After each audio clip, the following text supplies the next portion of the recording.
Mas mahigpit na seguridad ang pinaiiral ng mga otoridad sa mga daungan at iba pang pwedeng pasukan ng mga dayuhang terorista. Bukas naman ang pamalaan sa mga tulong na iniaalok ng ibang mga bansa upang tuluyang masupil ang mga teroristang grupong nagasik ng karahasan sa lungsod ng Marawi. May report si Marita Buahe. Ito ang tamang pagkakataon para magkaisa ang sambayan ng Pilipino upang labanan ng terorismo at ipagtanggol ang ating kultura.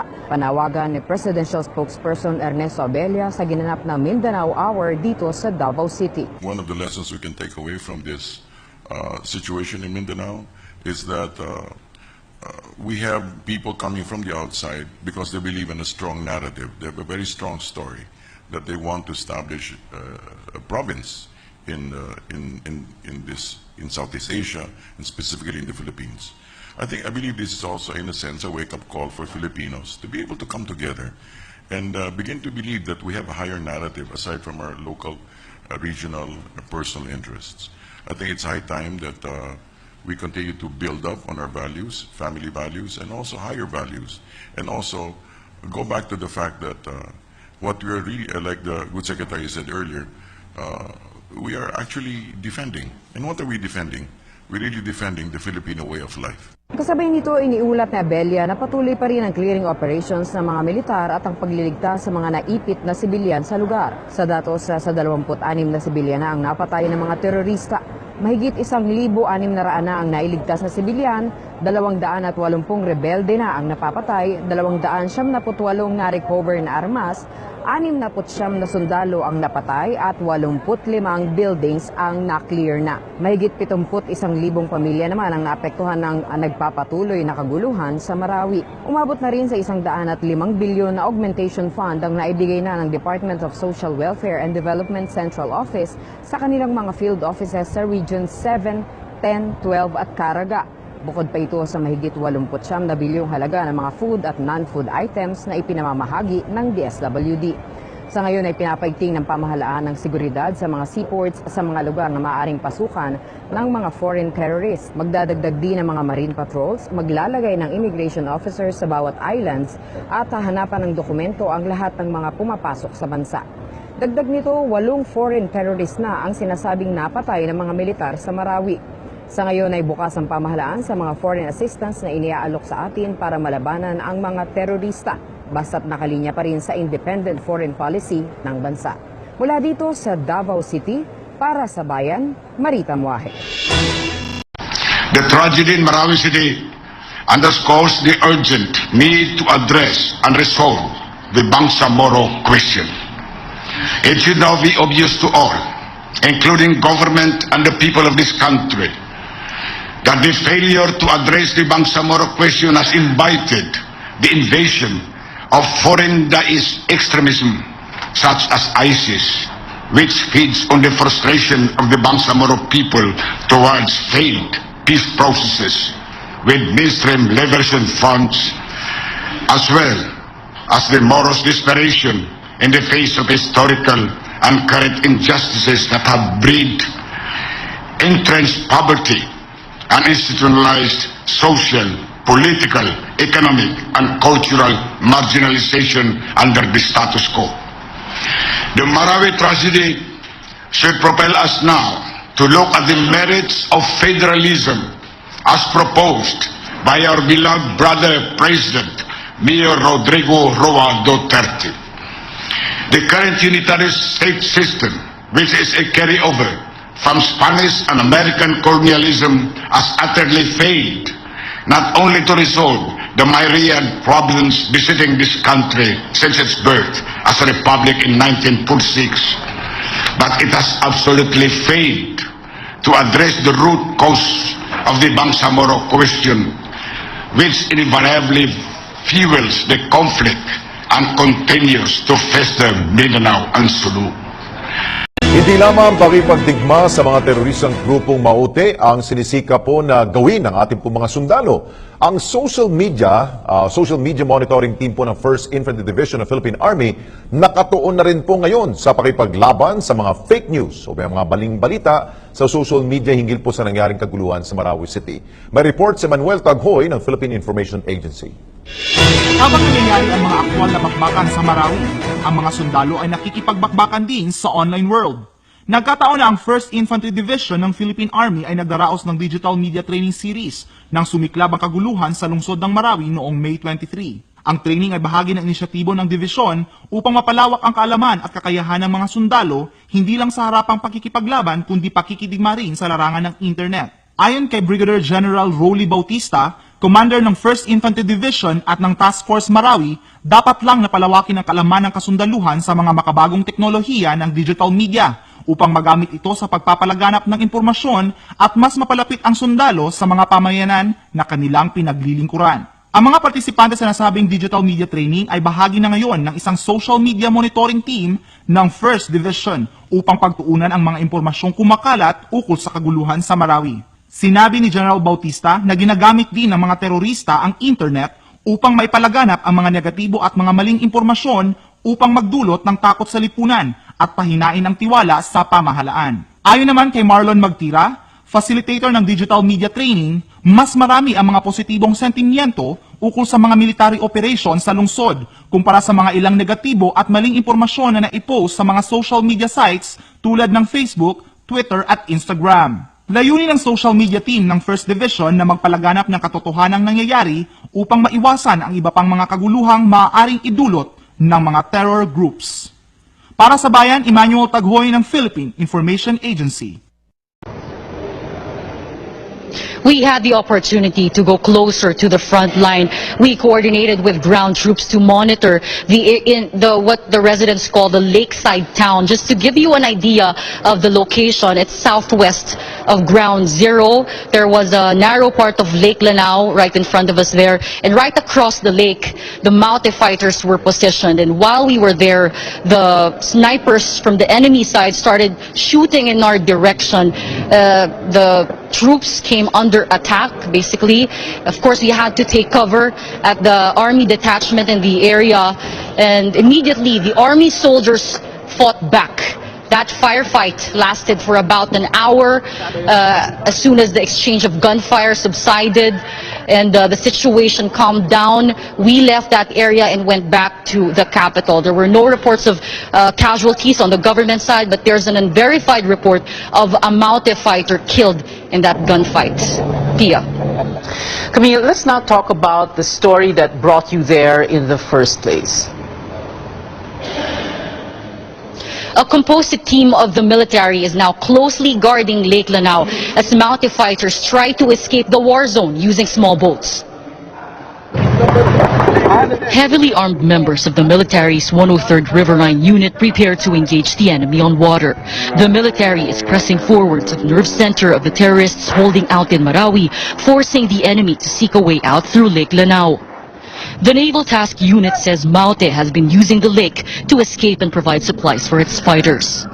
Meron rin mga dyan, yung nag-attempt na mag-escape, especially several bangkas from the Maute groups. Then meron rin yung gustong nag-attempt rin na mag-reprovision ng bala at saka magdagdag ng tao nila sa loob dun sa Marawi City. So majority naman sa mga report na action na natin lahat. With over 35,000 hectares of surface area covering 2 provinces, authorities say securing the lake is a challenge. That's why the military is reinforcing its water assets. The naval unit sank a boat carrying terrorists attempting to escape the battlefield. They also captured 2 other boats carrying Maute rebels. Meron mga reports, saka may mga encounter yung ating tropa na nandyan sa lake. Yun nga, pinagbabawal na namin na yung mga ordinaryong bangka kasi pag nandyan yung mga bangka, suspected na sila kagad. Kasi yun yung ginagawa, nagkaka-camouflaging yung ating mga kalaban. The military is clearing other coastal towns surrounding Lake Lanao to make sure enemies have no way out. Authorities say all roads going in and out of Marawi City are now heavily guarded by government forces, so terrorists are opting to use the lake. The military even has sightings of militants trying to escape by swimming. Tia. Camille, how many Maute fighters did they capture and encounter this morning? the military killed 3 Maute forces and wounded 1. And what's interesting about this is that the soldiers actually treated the Maute fighter they caught before they turned him over to the police. They say this just goes to show that they still respect and follow human rights laws despite the violence the terrorists have inflicted. Pia. Camila Batisio reporting live from Marawi.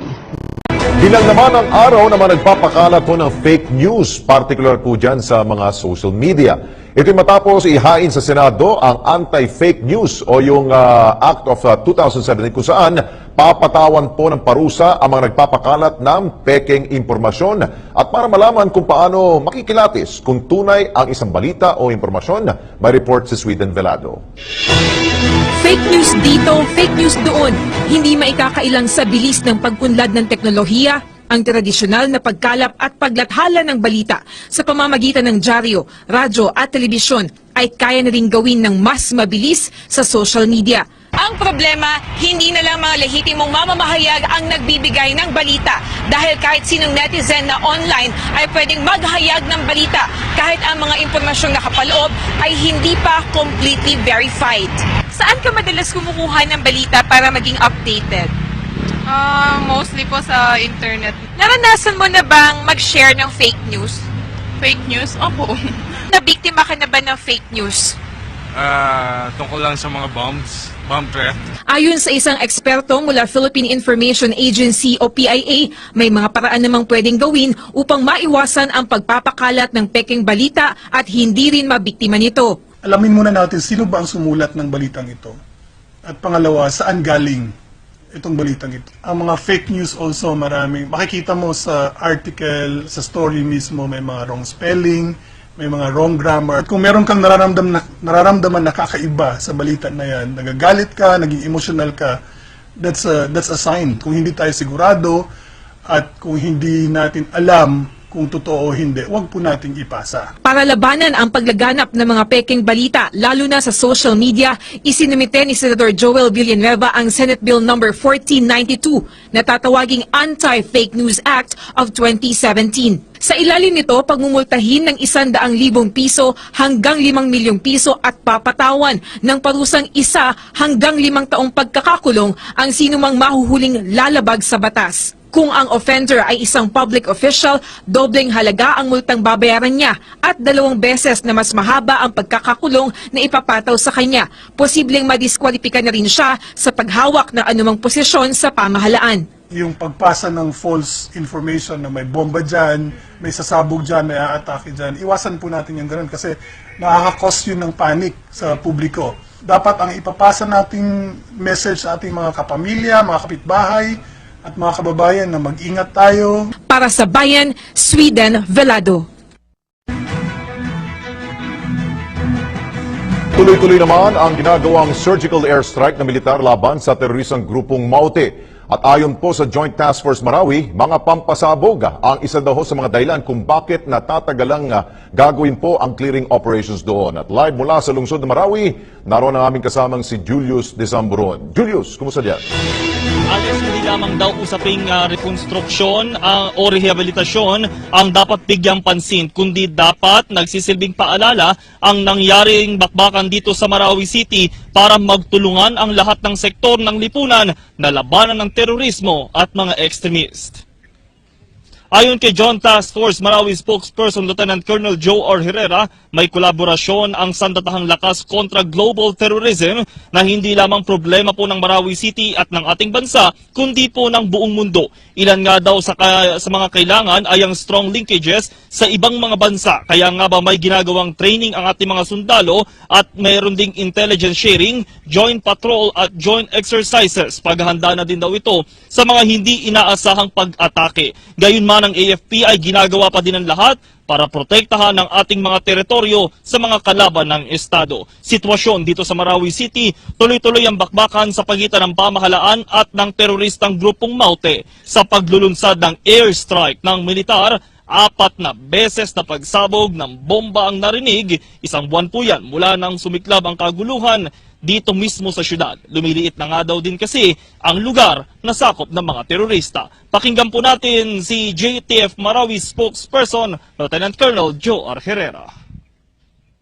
hindi po tayo nag-establish or nagsabi po ng deadline.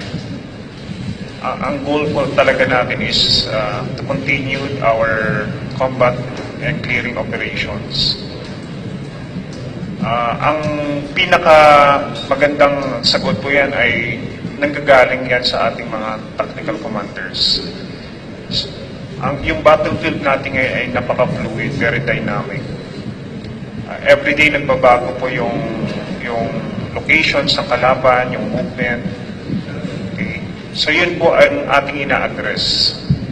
Ang pinaka-primordial concern pa rin natin dito yung kaligtasan ng more or less 300 trapped civilians. This include yung mga hostages. Okay? Ang isa pang nagpapabagal po sa ating operasyon ay dahil sa paggamit talaga ng mga iba't ibang bomba na nilalagay bawat buildings, houses. So ito ay isang taktika, no, para bumagal po yung offensive operations natin. Idinagdag din ng JTF Marawi na malaki ang posibilidad na napatay sa bakbakan 2 linggo na ang nakararaan si Omar Maute. Sa ngayon ay may humigit kumulang 100 bilang na lang ng terorista ang nasa ground zero. Bawat inilalabas din daw nilang mga pahayag ay tinitiyak na bineberipikang mabuti at may kaukulang koordinasyon mula sa kanilang mga tropa sa ground zero. Samantala sa pagpapatuloy din ng clearing operations, nasamsam ng mga otoridad mula sa bahay ng dating alkalde ng Marawi City, Omar Ali, sa Barangay Bangon ang 2 kilogramo ng droga at sa pagsusuri ng Scene of the Crime Operatives o SOCO, kumpirmadong ito po ay mga shabu. Batay sa ulat, ito umano ang itinuturing na financer ng Maute Group. Itutuloy naman din ng militarang operasyon laban sa Maute kahit sa araw po ng pagtatapos ng Ramadan. Samantala Alex, matapos ngayon nangyaring 2 insidente at ito mga nakaraang araw na mga insidente ng ligaw na bala dito mismo sa Kapitolyo ng Lanao del Sur, tiniyak po ni Assemblyman Adjong na nananatiling ito po ay safe zone. Pero paalala pa rin doon sa mga may transaction dito na maging alerto at mapagmatsyag. Yan ang pinakahuling balita live mula dito sa Marawi City para sa bayan. Julius Disamboron. Okay, dagang salamat Julius Disamboron mula po yan sa Marawi City. Police anti-drug unit recovers 2 kilograms of shabu and other drug paraphernalia in the house of a former Marawi City Mayor Omar Ali Solitario. A clearing operation was conducted in Barangay Bangon in Marawi this morning. The police say they found shabu at the house previously occupied by Mountain members. Anti-drug unit head William Santos adds there were indications of drug use as they recovered various paraphernalia. He says Solitario is a known Mountain supporter and considered a high-value target. Walang katotohanan ng mga kumakalat sa social media na may nabibilihong peking bigas. Sa kabila nito, mas pinigting pa ng National Food Authority o NFA ang pagbabantay sa ating pong mga pamilihan. May report si Jervis Manahan. Jervis. Yes, Alex, muling sinabi ng National Food Authority o NFA na walang peking bigas o fake rice na ibinebenta ngayon sa mga palengke. Ito'y matapos kumalat sa social media ang ilang posts nagsasabi na nakabili sila ng plastic na bigas. Ayon kay NFA Administrator Jason Aquino, mas pinaigtingan ng NFA ang monitoring nila sa mga palengke para tingnan kung may mga kakaibang bigas na ibinebenta. Na-contact na daw ng NFA ang nag-post sa social media ng video ng bigas na umano'y tumatalbog. Nasuri na din daw nila ang sample nito. Lumalabas sa microscopic analysis na wala itong sangkap ng fake rice at meron itong starch samples at granules na gaya ng sa totoong bigas. Noong 2015 naman, may nagreklamo din na taga Davao na plastic daw yung bigas na kaniyang nabili. Matapos tingnan, nakita na isolated cases lamang ito at nahaluan lamang ng kemikal. Pero wala naman daw ganito na ibinebenta sa mga palengke. Wala din daw dapat ikatakot ang publiko at nananawagan ng Grains Retailers Confederation of the Philippines na itigil na yung pagkakalat ng mga peking balita tungkol sa peking bigas. Kanina, Alex, ay nagpakita pa sila ng mga sample ng hilaw at lutong bigas mula sa iba't ibang palengke para patunayan na hindi ito peke. Malabo daw na magbenta ng peking bigas ng NFA dahil mas mahal pa ito kaysa sa mga totoong bigas. Payo naman ng NFA sa mga mamimili, bumili lamang ng bigas sa mga accredited retailers at dapat suriin din daw na wala itong kakaibang amoy. Kung may namamonitor daw ng mga peking bigas sa mga pamilihan, ipagbigay alam lamang sa NFA at magdala doon ng 1 kilo ng sample nito. Pwede ding tumawag sa Bantay Bigas Hotline na 0906-436-3133. Yan muna ang latest mula dito sa Quezon City. Alex. Okay, maraming salamat si Jervis Manahan mula sa QC. Ipinagtataka ni Senador Panfilo Lacson kung bakit may ilang mga sektor ang tutol sa pagpapatupad ng Unified National ID System. Ayon kay Lacson, matagal na niya itong sinusulong mula nang pumasok siya sa Senado at kahit noong siya pa ang hepe ng pambansang pulisya. Anya, malaking tulong sana ito para labanan ng terorismo at rebelyon. Noon lamang Biyernes, isang pinanghihinalaang miyembro ng MAUTE na nagngangalang Muhammad Nuaim Maute ang nahuli sa Cagayan de Oro.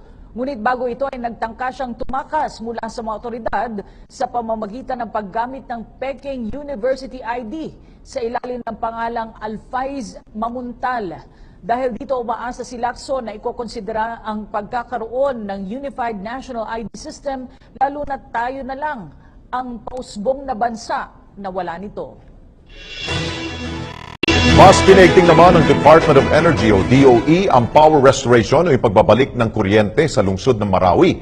Patuloy ang pakipag-ugnayan ng kagawaran sa mga energy company upang maibalik ang power supply sa Marawi at mga kalapit na lugar na nawala ng kuryente bunsod ng bakbakan sa pagitan ng militar at Maute Group. Kabilang sa mga lugar na naibalik ng supply ng kuryente ay ang Amay Pakpak Medical Center, ang Brigade Campo Ranao AFP Camp, Barangay Saber, at ilang bahagi po ng Barangay Matampay. Kaisa ang Armed Forces of the Philippines o AFP, Philippine National Police PNP at ilang technical personnel. Inaasahang madadagdagan ang bilang ng mga pasilidad at establishmento na maibabalik po ang power supply doon.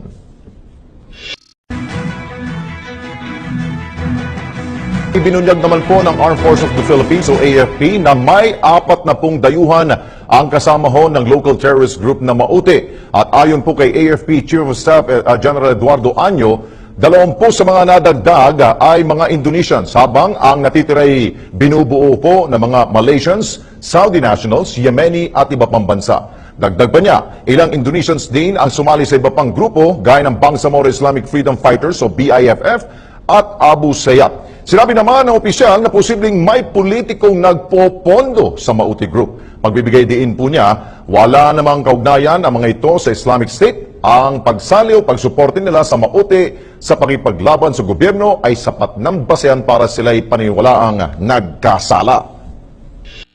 Mabibigyan naman ng pagkakataon ang ating mga sundalo sa Marawi City na makausap ang kanilang pamilya sa gitna na rin po ng patuloy na operasyon ng gobyerno laban sa mga terorisang grupong Maute. Ito ay sa pamagitan po ng libreng tawag at text na inilunsad ng AFP, DICT at mga telcos. May report si Eunice Samonte. Imbes na pagkain, damit o ano pa mang relief, libreng tawag at text ang handog sa ating mga sundalo na mag-iisang buwan ang nakikipaglaban sa Marawi. Sa pagtutulungan ng Armed Forces of the Philippines, Department of Information and Communications Technology at Globe Telecom, hindi na kailangan mag-load pa ng mga nasa Marawi para lamang ma-contact ang kanilang mga mahal sa buhay. So this will help a lot in telling their loved ones that they are okay in Marawi, although they are fighting for the freedom and democracy of the country, the Philippines. Automatic, libre na ang text and calls to Globe and to other networks. Aminado naman ng Globe na ang hakbang na ito ay posible ring magamit ng mga teroristang grupo ng Maute, Abu Sayyaf at PIFF. Ngunit nila, mas magbebenepisyo dito ang mga sundalo na matagal nang di nakakausap ng kanilang pamilya. So there is no way for us to know who is there. As long as you're there, it's free. But we just believe that, there is no incremental benefit that we are providing to those particular groups, no? Because in fact, they are active. We know they have traffic already to date. What doesn't have traffic as our soldiers because they're busy fighting, they don't have load. Ito na umano ang pinakamabilis na relief na kanila may bibigay sa gitna ng clearing operations at martial law sa Mindanao. Ang mga subscribers ng Marawi ay makakatanggap ng text activation na magagamit sa loob ng 15 araw at pwedeng ma-extend depende sa sitwasyon. At para naman sagutin ang mga katanungan kung bakit ngayon lamang ito pinatupad, Why they did this now? Sabi ko nga mabuti nga ginawa. Magpasalamat tayo na may gumalaw, may nagbigay ng free service. bukod sa free calls and text, meron ring libreng tawag at charging stations sa labas ng Marawi. Kaya naman, inaasahang mas tataas pa ang moral ng ating mga sundalo na halos 24 oras na nakikipaglaban para maibalik lamang ang kapayapaan sa buong Marawi City. Para sa Bayan, Eunice Monte. Iginiit ng sandatahang lakas ng Pilipinas na naging matagumpay ang pagdedeklara ng martial law ni Pangulong Duterte sa Mindanao upang hindi na kumalat pa ang karahasang inihahasik ng mga terorista sa Marawi City. Naging madali rin para sa pambansang pulisya ang sunod-sunod na pagkakaaresto sa mga miyembro ng pamilyang Maute. May ulat si Eunice Monte. Itinuturing ng Armed Forces of the Philippines na naging matagumpay ang pagpapairal ng batas militar sa Mindanao. Isang buwan matapos itong ideklara ni Pangulong Rodrigo Duterte bilang tugon sa karahasang iniasik ng teroristang grupo ng Maute sa Marawi City. Sa Mindanao Hour, sinabi ni Eastern Mindanao Deputy Commander General Gilbert Capay na malaking tulong ito dahil napigilan ang spillover ng gulo na dala ng grupo na kilalang galamay ng International Terrorist Group na ISIS. Resulta aniya ito ng agresibong security operations maging sa urban areas, pinahigpit na security measures at ang aktibong kooperasyon ng mga law enforcement agencies, local government units at ng publiko.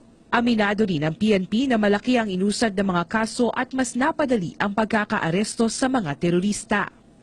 Ngayon, napakadali mag-issue ng arrest warrant against doon sa mga alam natin ng mga membro ng Maute.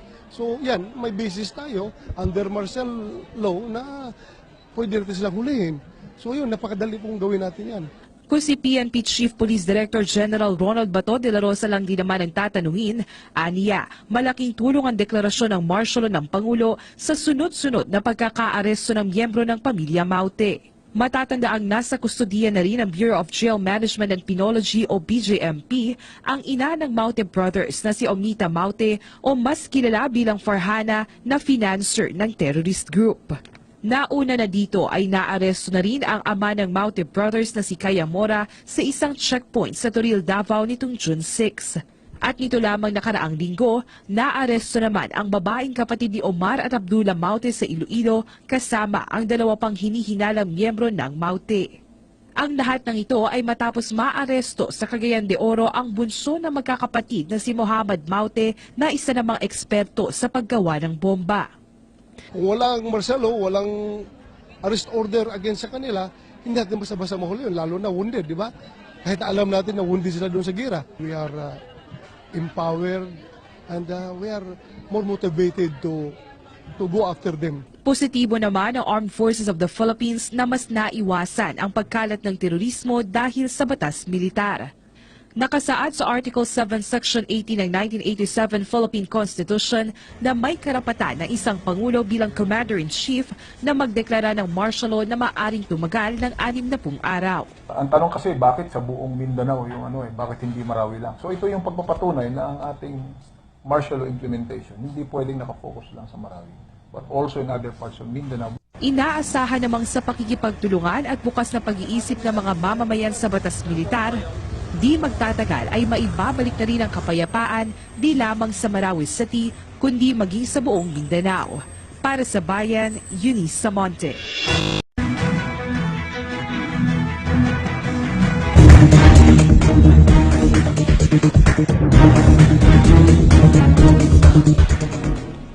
Una ho sa ating mga balita, nananawagan ng pamahalaan sa sambayanang Pilipino na magkaisa upang labanan ang paghahasik ng karahasan ng mga terorista. Kaugnay niyan, mas pinaigting pa ng sandatahang lakas sa Pilipinas ang seguridad sa mga posibleng daanan ng mga dayuhang terorista sa Pilipinas. At mula sa Davao City, may live report si Marita Muahe. Marita? Alex, ito na ang tamang panahon para magkaisa ang sambayanang Pilipino upang labanan ng terorismo at ipagtanggol ang kulturang Pilipino. Ito ay ang panawagan ni Presidential Spokesperson Ernesto Abella. Narito ang kanyang pahayag. I believe one of the reasons why, one of the lessons we can take away from this situation in Mindanao is that we have people coming from the outside because they believe in a strong narrative. They have a very strong story that they want to establish a province in Southeast Asia, and specifically in the Philippines. I believe this is also, in a sense, a wake-up call for Filipinos to be able to come together and begin to believe that we have a higher narrative aside from our local, regional, and personal interests. I think it's high time that we continue to build up on our values, family values, and also higher values, and also go back to the fact that what we're really, like the good secretary said earlier, we are actually defending. And what are we defending? We're really defending the Filipino way of life.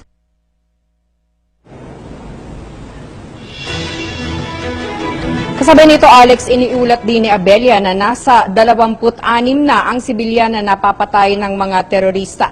Mahigit 1,600 ang rescued civilians, 280 na ang napatay na terorista, 298 recovered firearms, at 85 mga buildings na ang na-clear ng tropa ng pamahalaan. Mahigit 71,000 pamilya na rin ang apektado ng kaguluhan sa Marawi. Sa ngayon, patuloy pa rin ang military clearing operations sa nasabing lugar. Paglilinaw naman ni Major General Gilbert Gapay, spokesperson for martial law, na walang kinalaman ang partikular na insidente ng paglusob ng BIFF sa Barangay Malagaki, Tapigkawayan, North Cotabato. Sa kabila nito, inamin ni Gapay na may koneksyon ng BIFF at Maute dahil sa pareho nilang koneksyon sa ISIS. Narito ang pahayag ni Major General Gilbert Gapay. These are desperate moves and actions by the BIFF. They were expecting a big result out of that attack because almost 100 of them attacked 2 barangays in Pigkawayan. It was a significant number, and they were expecting a result in the furtherance of with what they want to achieve. That papapansin ba na we're still here, we're still a force to reckon with, but it turned out to be otherwise. That's why nung napahiya na sila, so before they fled, they destroyed some the schools there, classrooms, and even the picture of our president, and they uttered certain things. So parang these are desperate moves on their part. Sa ngayon, pinapaigting ng pamahalaan ang seguridad sa mga seaports sa mga lugar na maaaring pasukan ng mga foreign terrorist. Magdadagdag sila ng mga marine patrols, maglalagay ng mga immigration officers sa bawat island at hahanapan ng dokumento ang lahat ng mga pumapasok sa bansa. Ito ay kaugnay na rin ng 8 foreign terrorists na napatay na ng tropa ng pamahalaan kaugnay ng crisis sa Marawi. Sa ngayon, bukas din ang pamahalaan sa anumang foreign assistance na iniaalok sa atin para malabanan ang terorismo sa bansa, basta't nakalinya pa rin sa independent foreign policy ng Pilipinas. Yan muna ang pinakahuling update mula dito sa Davao City. Para sa Bayan, Marita Muahe. Maraming salamat sa iyo, Marita Muahe, mula po sa Davao City. Tiniyak naman ho ng pambansang pulisya na tuloy pa rin ang kanilang pinaigting na kampanya kontra illegal na droga. Sa kabila na rin po ng tuloy na operasyon ng gobyerno laban sa mga teroristang grupo tulad ng Maute at Bangsamoro Islamic Freedom Fighters o BIFF. Naritong report.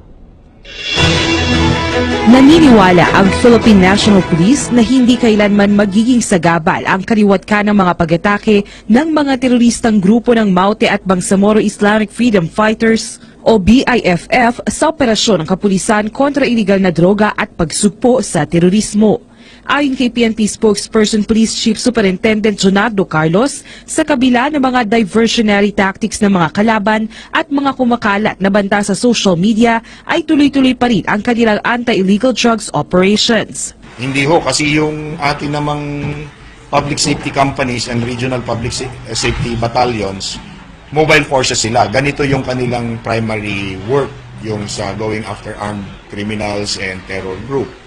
Yung atin pong station, yung personnel natin sa station, may specific personnel tayo na binuo para magsagawa ng police anti-drug operation. So hindi